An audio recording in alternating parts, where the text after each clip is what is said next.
good afternoon everybody. So today I saw a very important topic from my sister's notes and I decided to share. So one of the things that I saw is long adventitious sounds. Long, as in lungs, your lungs.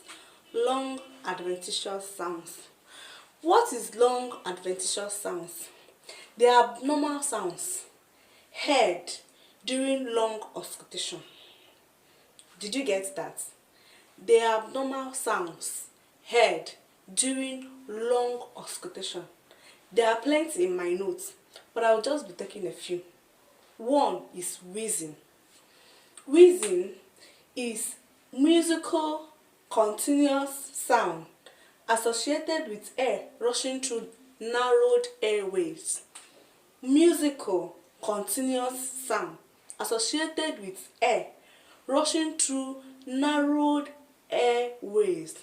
Now, what is the cause of this wheezing? One, the cause is narrowed airways. Because the airway is narrow, constricted, tight, air passing through it is also constricted, and then the lung can no longer function properly. We see this condition in cases such as asthma. Do you get it?